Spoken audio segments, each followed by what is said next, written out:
Hello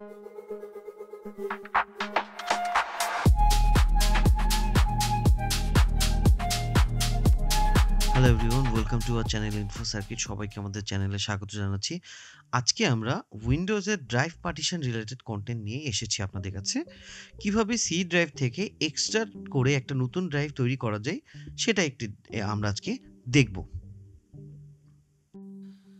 নতুন laptop কেনার পরে অনেকেরই মাথায় এই কোশ্চেনটা থাকে যে আমার টোটাল উইন্ডোজটা একটা ড্রাইভে দেওয়া আছে, আর কোনো এক্সট্রা ড্রাইভ ইনস্টল করা নেই। ফর এক্সাম্পল, আপনার ল্যাপটপে 512 গিগাবাইটের একটা হার্ড ডিস্ক দেওয়া আছে এবং সি ড্রাইভ টোটালটাই ওই 500 গিগাবাইট নিয়ে ভরে আছে, বা 450 বা যেটাই হোক, যে অ্যামাউন্ট আছে ওটা নিয়েই টোটাল সি ড্রাইভটা আছে। এখন আপনার ডকুমেন্টস রাখার জন্যে বা আপনার ফাইল রাখার জন্য আলাদা একটা ড্রাইভ আপনার জরুরি হয়ে পড়েছে বা আছে। সেটা কিভাবে করবেন? খুবই সহজে আমরা এটা করতে পারি। আমরা এখানে আপনারা দেখতে পাচ্ছেন, সার্চ অপশনে গিয়ে আমরা যেটা করব, ডিস্ক ম্যানেজার লিখব। ডিস্ক ম্যানেজার, দেখুন এখানে ডিস্ক লেখার সাথে সাথে চলে আসছে create and format hard disk partitions. এখানে কন্ট্রোল প্যানেলে এখানে যাব। এখানে যাওয়ার পরে দেখবেন এই সি ড্রাইভটা 447.39 গিগাবাইটের একটা হার্ড ডিস্ক বা একটা ড্রাইভ দেয়া আছে। এখন বাকি অংশটা, মানে পুরোটা হার্ড ডিস্কই তো হচ্ছে আমাদের ভর্তি নয়। সো আমরা বাকিটুকু কিভাবে, মানে এখান থেকে যদি আমি কিছু অংশটা নিতে চাই একটা ড্রাইভ হিসাবে, সেটা কিভাবে করব? তাহলে এখানে আমরা ডান বাটন ক্লিক করব, এখানে শ্রিঙ্ক ভলিউম দিব। এখানে একটু সময় লাগবে, এটা কতটুকু জায়গা শ্রিঙ্ক করবে সেটা ক্যালকুলেট করবে।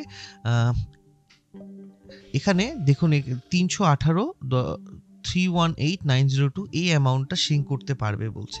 তো আমি এখানে একটা নির্দিষ্ট অ্যামাউন্ট নিতে পারবো। তো আমি এখানে ধরে নিচ্ছি আমি 150 জিবির একটা ড্রাইভ করব। সো 150 জিবির ড্রাইভ করতে হলে পরে আমি কি করব, 150 ইন্টু 1024 এর একটা ক্যালকুলেশন করব। তাহলে কত দাঁড়াচ্ছে চলুন দেখে নিই। আমরা যদি 150 ইন্টু 1024 ক্যালকুলেট করি তাহলে 153,600, এটা আমার হচ্ছে মেগাবাইটের সাইজ। এটা হলে পরে আমাদের 150 জিবির একটা ড্রাইভ তৈরি হয়ে যাবে। আমরা এখন এটা শ্রিঙ্ক দেব।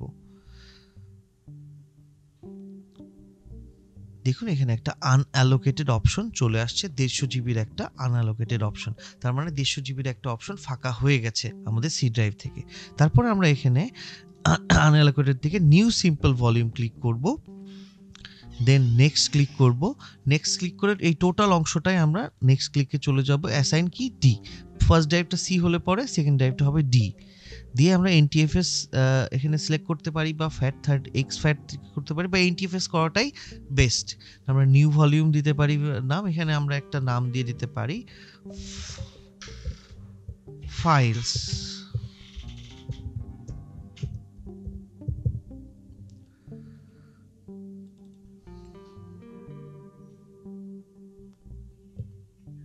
নেক্সট ক্লিক করলাম এবং নেক্সটে ফিনিশ দিয়ে দিলাম।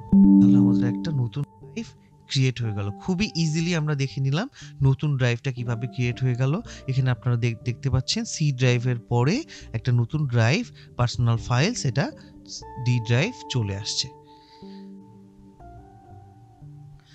এখন মাই কম্পিউটারে গেলে পরে আমরা এখানে মাই কম্পিউটারে গেলে আমরা এখানে দেখতে পাচ্ছি, দেখুন সি ড্রাইভ এবং ডি ড্রাইভ দুটো আলাদা হয়ে গেছে, এবং সি ড্রাইভ থেকে ডি ড্রাইভে যে 149 জিবি এর তো ফ্রি স্পেস নতুন একটা ড্রাইভের ক্রিয়েট হয়ে গেছে।